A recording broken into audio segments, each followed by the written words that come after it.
A palavra de hoje está no livro de 2 Reis, capítulo 5. Eu vou ler alguns versículos apenas, não vou ler a história toda, porque essa história de Naamã todos já conhecem, todos já sabem, não é isso? Então eu vou ler apenas alguns versículos, do 1 até o 5, tá bom? Dá pra gente passear nesta palavra, tá bom? Ainda mais que hoje tem ceia, nós vamos participar da ceia. 2 Reis, capítulo 5, vai dizer o seguinte: E Naamã, chefe do exército do rei da Síria, era um grande homem diante do seu senhor e de muito respeito, porque por ele o Senhor dera livramento aos sírios, e era este varão homem valoroso, porém leproso. E saíram tropas da Síria e da terra de Israel, levaram preso uma menina que ficou ao serviço da mulher de Naamã. E disse esta a sua senhora: Tomara que o meu senhor estivesse diante do profeta que está em Samaria, ele o restauraria da sua lepra. Então entrou Naamã e o notificou ao seu senhor, dizendo: Assim e assim falou a menina, que é da terra de Israel. Então disse o rei da Síria: Vai, anda, e enviarei uma carta ao rei de Israel. E foi e tomou na sua mão 10 talentos de prata, 6.000 ciclos de ouro e 10 mudas de vestes. Amém? Vou ler só até aí. Jéssica, Deus abençoe. Augusto, fica com a gente até o final, tá bom? Graça e paz, pastor. Deus abençoe, Augusto. Fica com a gente até o final. Eu sei que Deus vai falar contigo, tá? Eu gostaria que aquela senhora Nainara, eu esqueci o nome dela, ouvisse essa mensagem. Gente, eu vou ser sincero para você. Talvez essa mensagem vai atingir uma pessoa. Talvez essa mensagem vai alcançar apenas uma pessoa.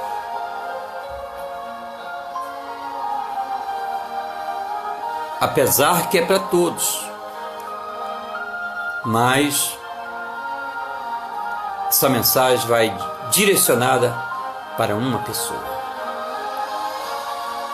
Existem marcas tão profundas na nossa alma que as mais diversas formas de vitórias não se traduzem em alegria. E tem mais. Para certas pessoas, as vitórias vão lhe tornando pessoas mais duras, mais insensíveis, mais amargas e menos humanas. Olha esse paradoxo que o pastor está falando para você. Existem marcas tão profundas na nossa alma que as mais diversas formas de vitórias não se traduzem em alegria. A pessoa não consegue ter alegria. Consegue isso, consegue aquilo, mas você conhece pessoa que ainda se mantém com um semblante fechado, carrancudo, não consegue sorrir. E tem mais. Para certas pessoas, as vitórias vão lhe tornando pessoas mais duras, mais insensíveis, mais amargas e menos humanas. E a mensagem é sobre isso. As nossas tristezas não são marcas permanentes. Traduzindo, as nossas tristezas não são marcas permanentes. E a mensagem de hoje é para aquelas pessoas que estão abatidas, já desistiram ou estão querendo desistir de viver. Hoje a mensagem é para aquelas que enterraram seus sonhos, encerraram seus projetos e não tem nenhuma perspectiva de vida. Essa mensagem é para aquelas pessoas que encontram praticamente à beira da morte ou encontraram na morte a única saída dos seus problemas. Essa mensagem é para as pessoas que estão tristes, esquecidas e amarguradas. E é para essas pessoas que eu peço somente 15 minutinhos da sua atenção. Se você se encaixou nesse bojo que o pastor trouxe, de pessoas sem perspectivas, de pessoas que não têm mais sonhos, de pessoas que colocou os seus projetos em uma gaveta, para pessoas que pensam que a morte é a única solução. Para você, meu irmão, minha irmã, eu peço apenas 15 minutinhos da sua atenção. Eu gostaria que você prestasse atenção nessa mensagem. Este livro de Segundo Reis é uma continuação do livro de Primeira Reis. Se tem a Primeira Reis, logicamente que nós temos a segunda. Ele continua a história dos reis durante o reino dividido Israel e Judá.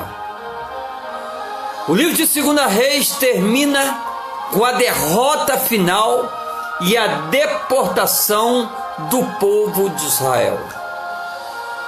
Este livro de Segunda Reis é marcado por muita tristeza por parte de quem ama ao Senhor, pois aqui nós vemos o fim do reino norte e do reino sul, que foram levados cativos. Na primeira parte do livro temos o registro do poderoso e contundente ministério de Eliseu, com o testemunho de grandes feitos. A Bíblia diz que Eliseu chamou o tempo todo Israel ao arrependimento, mas eles não quiseram. Rei após rei, trono após trono, eles fizeram o que era mal aos olhos do Senhor e se entregaram à idolatria, à prostituição, à corrupção. Como colheita, eles receberam o juízo de Deus em forma de castigo.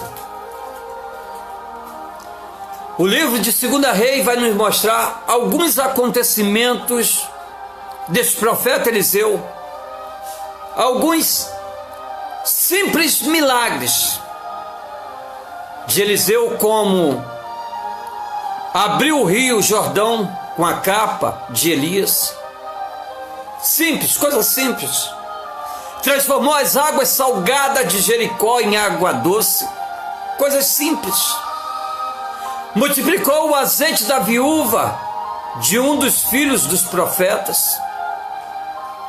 Ressuscitou o filho da sunamita. Tirou a morte da panela que estava envenenada. Multiplicou 20 pães para 100 homens. Curou Naamã, é o que nós vamos falar hoje. Fez flutuar um machado, e ainda como se fosse pouco, depois de morto, ressuscitou um defunto que fora jogado dentro da sua sepultura. Então, esses são os milagres, simples milagres de Eliseu. E agora eu entro na história de Naamã. Por isso que eu pedi a você, meu irmão, 15 minutinhos apenas, porque agora nós já vamos entrar na história de Naamã.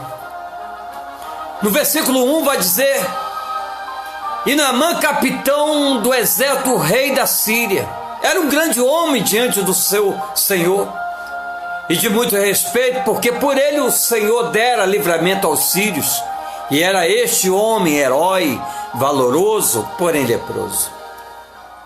O primeiro versículo já vai mostrar a fama, a importância, quem era e como conseguiu tantos predicados esse guerreiro Naamã. A palavra vai dizer que Naamã era capitão, em outras versões, general, comandante do exército do rei da Síria. Porque em várias traduções vai dizer que ele tinha um título diferente. Mas em todas as traduções vai dizer que Naamã era um grande homem diante do seu rei, era um homem de grande respeito, era um herói, era valoroso. Isso tudo porque o Senhor, Deus, dera vitória a Naamã sobre os seus inimigos. Mas agora acompanhe com o pastor, acompanhe comigo. Mesmo Naamã tendo inúmeras vitórias, era um homem fracassado. O paradoxo é intenso na vida de Naamã. Ao mesmo tempo que ele colecionava vitórias, Naamã tinha por outro lado ser um fracassado. Mesmo recebendo honrarias, ele se sentia um frustrado. Mesmo o Senhor estando com ele não servia a Deus. Mesmo recebendo respeito dos outros, não sentia o prazer da alegria. Acompanhe comigo, meus irmãos. Não, ao sair para as guerras, ele se armava com a sua couraça, com seu escudo, com a sua lança e com a sua espada. Mas acima de tudo, se armava de orgulho de ser vitorioso e de subestimar, intimidar e humilhar seus inimigos. A Síria, ao tomar uma cidade, escravizava homens, mulheres e crianças, não tinha pena nem dó das suas vítimas. Era um país cruel nas guerras. E as muitas vitórias de Naamã não foi lhe tornando, isto é, as muitas vitórias de Naamã foram lhe tornando soberbo, arrogante, altivo e insensato. Naamã não media esforço para sair vencedor. E esse impulso de ser guerreiro, soberbo, arrogante, poderia ser apenas uma maneira de esconder quem era Naamã. Um pobre coitado que não conseguia olhar para si mesmo. Quem sabe a couraça que Naamã vestia e a distância que eram as guerras fosse a melhor forma de Naamã viver, pois não havia tempo de olhar para si. Quando Naamã colocava a sua armadura, a sua vestidura, e ia para longe para a batalha, talvez fosse o melhor momento de Naamã, pois assim não havia tempo de olhar para si, não havia tempo de examinar a sua vida, não havia tempo de ver as suas limitações como homem. O ativismo de Naamã não deixava ele olhar para si mesmo. E aí, Naamã vai à guerra. A palavra diz que Naamã trouxe de Israel uma menina adolescente, pois fora vitória na guerra. Isto é, Naamã saiu vitorioso na guerra contra Israel. E para ele, aquela menina seria apenas mais um troféu de guerra. Não importava para Naamã a sua cultura, não importava para Naamã a sua nacionalidade, a sua família, os seus sentimentos. O que importava para Naamã era apenas: ela é minha serva, ela é a minha conquista, ela é o meu troféu. Naamã tornou-se insensível com os sentimentos humanos. As vitórias de Naamã não mudou o seu semblante, meu irmão. E eu gostaria de trazer esse detalhe para você. As vitórias que Naamã teve, devido aos grandes elogios, não mudaram o seu semblante. Mas entenda uma coisa, meus irmãos. Mesmo Naamã sendo herói de guerra, respeitado, reverenciado, valoroso, essas muitas vitórias não podiam traduzir suas vitórias em felicidade. Pois havia uma marca na vida de Naamã, algo que o expunha à pior condição que um ser humano pode chegar. Ele era rejeitado, ele era leproso, ele, para as pessoas, ele era repugnante, ele era contagioso. Eu percebo, meu irmão, que mesmo a história ou a Bíblia não mostrando que por muitos anos Naamã não apertou a mão de ninguém, por ele ser leproso e a lepra ser contagiosa, eu acho que ninguém gostaria de apertar a mão de Naamã, mesmo sendo guerreiro, mesmo sendo vitorioso, mesmo sendo um herói de guerra. Ninguém queria apertar a mão de Naamã. Eu creio que por Naamã ser leproso, nunca recebera um abraço de um amigo. Eu creio que por Naamã ser leproso, nunca pôde nadar nos rios que ele tanto enaltece quando ele fala sobre rios lá de Damasco. Eu creio que Naamã, até mesmo na sua vida conjugal, marido e mulher, estava sendo prejudicado porque ele era leproso. As grandes festas, meu irmão, Naamã estava fora, mas quando havia guerra, ele estava dentro, pois a couraça de sua roupa escondia as feridas na pele e na alma, pois esquecia quem ele era. Por outro lado, eu vejo uma menina que foi arrancada da sua pátria, dos seus pais, do seu país, da sua cultura, dos seus sonhos. Essa menina saiu de uma liberdade para ser escrava. Essa menina perdeu tudo, perdeu seu chão, sua estrutura, perdeu papai, perdeu mamãe, perdeu a sua estrutura familiar, ela perdeu tudo, meu irmão. Mas entenda,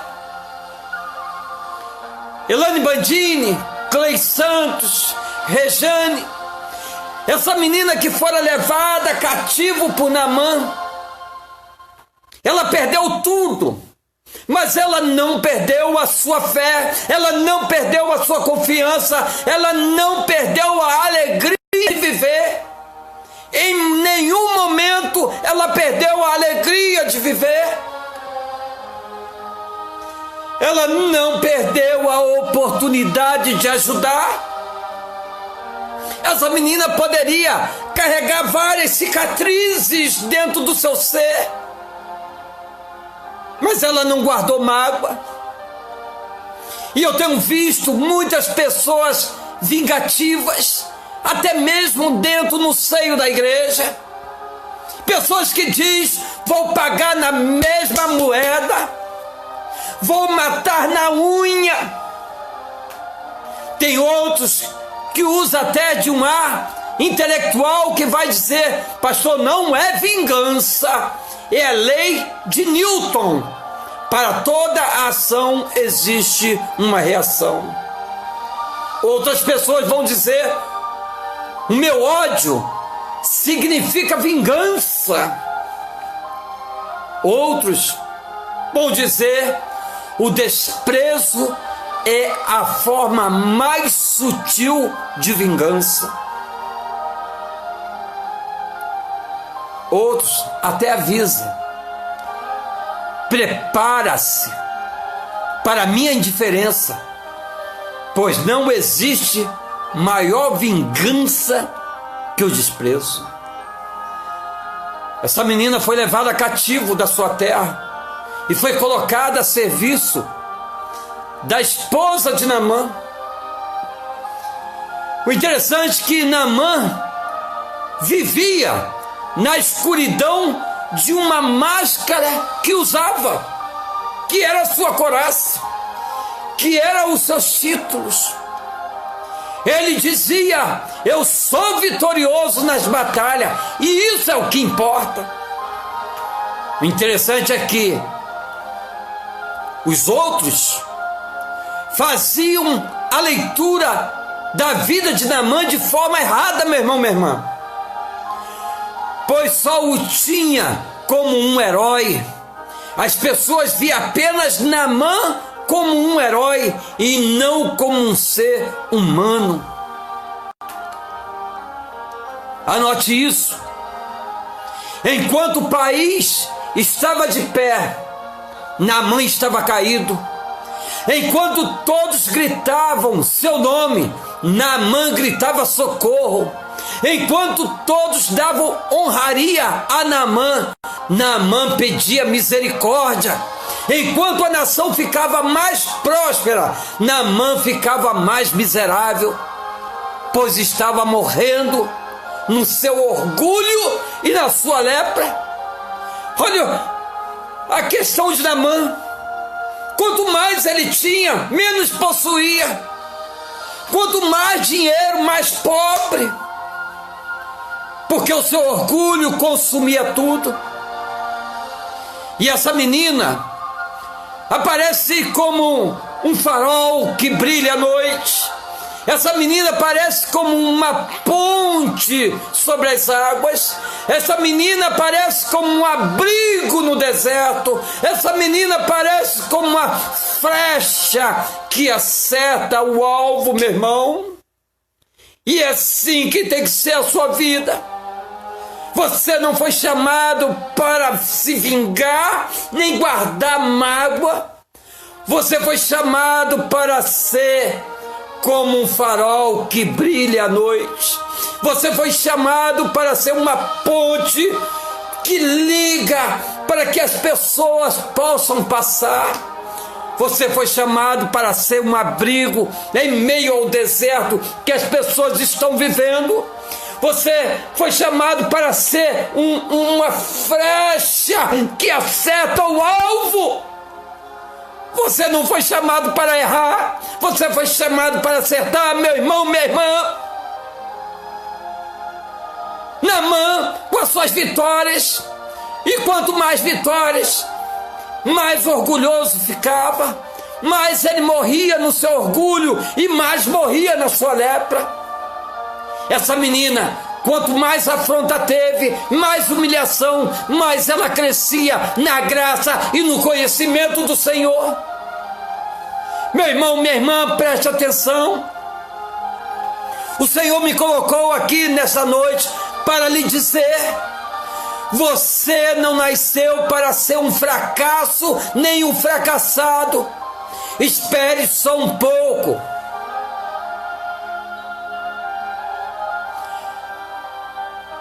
A sua tristeza, meu irmão, minha irmã, não são marcas definitivas. Deus vai mudar a sua sorte. A menina que era serva de Naamã conta a esposa de Naamã que em Israel havia a cura da lepra. Naamã, o mais rápido possível, vai a Israel, pede ao rei a sua cura. Anota aí, você que está me ouvindo. Porém, Naamã leva dinheiro, leva ouro, leva prata, mas Naamã leva com ele ainda a sua altivez, a sua posição e o seu orgulho. Naamã poderia levar todo o dinheiro e a sua humildade, mas além do dinheiro ele levou também a sua altivez, a sua posição e o seu orgulho. O que ele tinha de melhor e de pior ele levou a Israel. O rei de Israel não pôde curar, pois o rei entendia somente do material, ouro e prata, não entendia do espiritual. O rei de Israel rasga suas vestes. Eliseu, profeta, manda chamar a Naamã. Naamã vai ter com o profeta, mas não larga o ouro nem a prata, muito menos seu orgulho. Ele vai ao profeta como vai à guerra. Presta atenção, Elaine Melo. Naamã vai ter como Eliseu, como se ele fosse para a guerra. Ele vai de armadura. Ele vai todo imponente. Ele vai convicto que teria vitória, que humilharia seu inimigo, que falaria e aconteceria, que mandaria e todos obedeceriam. Naamã foi revestido de sua armadura física, moral e intelectual. Naamã carregava ainda os seus troféus, que eram as suas vitórias. Só que Naamã vai ter com Eliseu, que é o profeta. E este nome Eliseu significa Deus é salvação. E eu chamo a sua atenção para esse significado. Naamã vai ter com Eliseu. E Eliseu significa esse nome, Deus é salvação. E ninguém vai a Deus por meio de ouro e prata, pois Deus não está à venda. Ninguém compra a Deus. Ninguém vai a Deus cheio de orgulho, pois os exaltados serão abatidos e humilhados. Mas mesmo assim, Naamã vai até Eliseu. E o interessante é que Eliseu não o recebe. Quem recebe Naamã é um servo, amando do profeta. E este servo do profeta manda que Naamã mergulhe 7 vezes no Rio Jordão.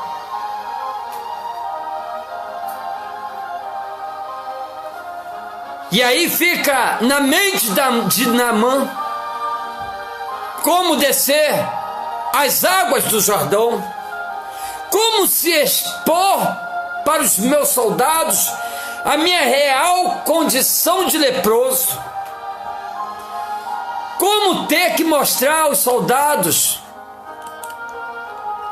a minha total dependência de um servo, como explicar ao soldado a indiferença do profeta em não querer receber um general vitorioso.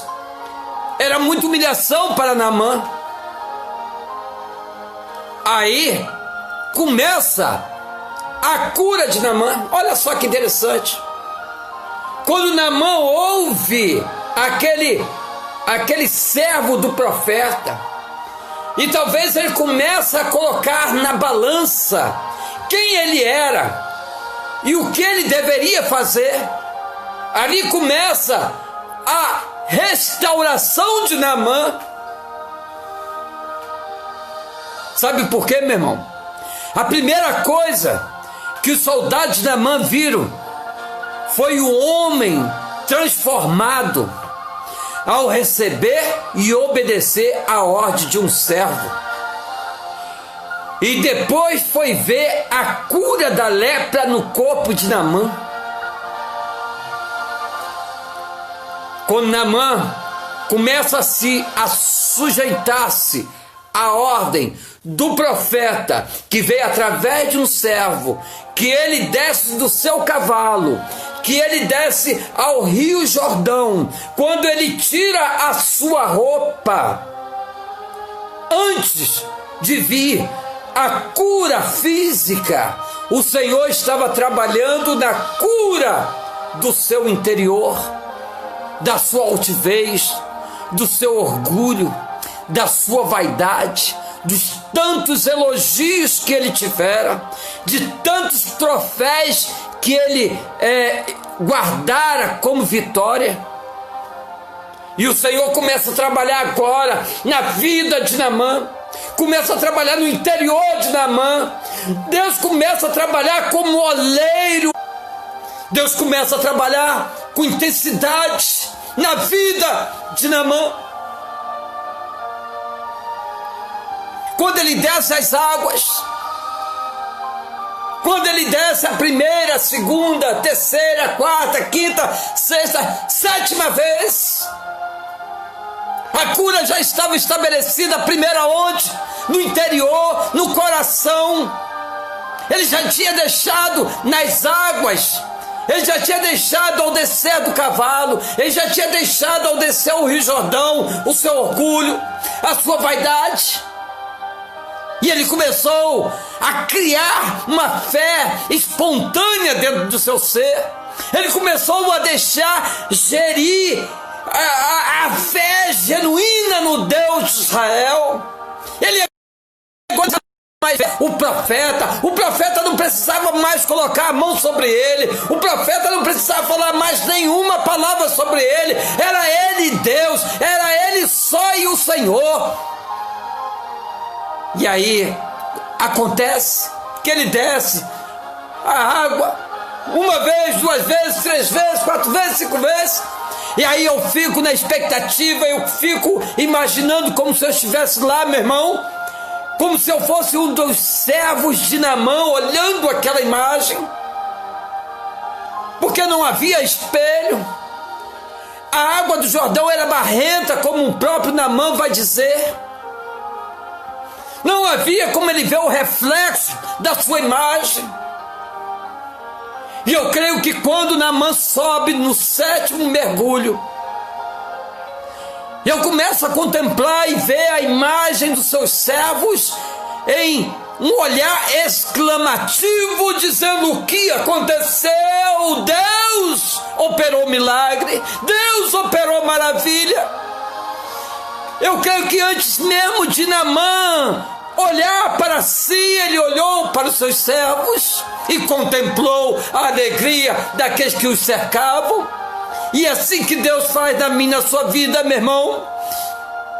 Quando você começa a dar os frutos e a colher os frutos, as pessoas começam a ver, as pessoas conseguem contemplar, as pessoas conseguem perceber que você mudou, que você está diferente, que você parou de beber, que você parou de fumar, que você parou de falar palavrão, que você parou de fazer tantas e tantas coisas erradas. As pessoas observam você e começam: Deus fez um grande milagre na vida dessa pessoa.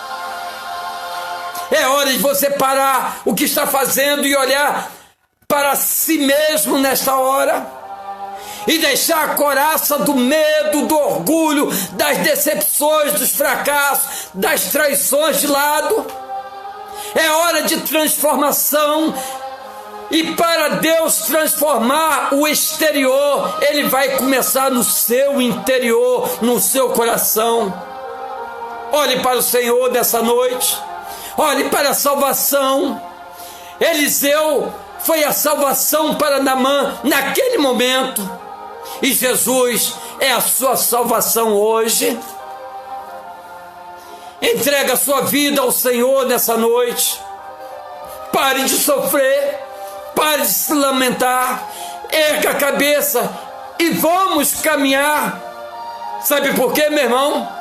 Pois a sua tristeza não são marcas permanentes. As suas lágrimas se transformarão em alegria, em risos de alegria, para que o nome do Senhor seja glorificado. Naamã tinha um rosto amargo, orgulhoso, soberbo. Mas depois que ele teve encontro com Deus, ele começou a sua transformação. É assim que Deus fez na minha vida. É assim que Deus fez na vida do Jonas. É assim que Deus fez na vida da Silvânia.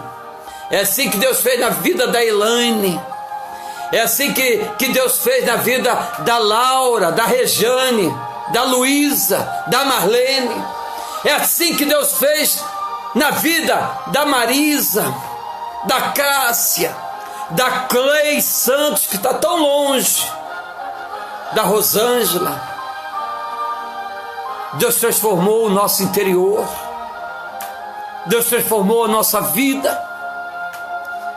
E hoje nós temos vida. Hoje nós podemos agradecer ao Senhor. Senhor, muito obrigado. Aquela menina que foi levada cativa foi usada, meu irmão, como um farol, como uma ponte, como um abrigo, como uma flecha,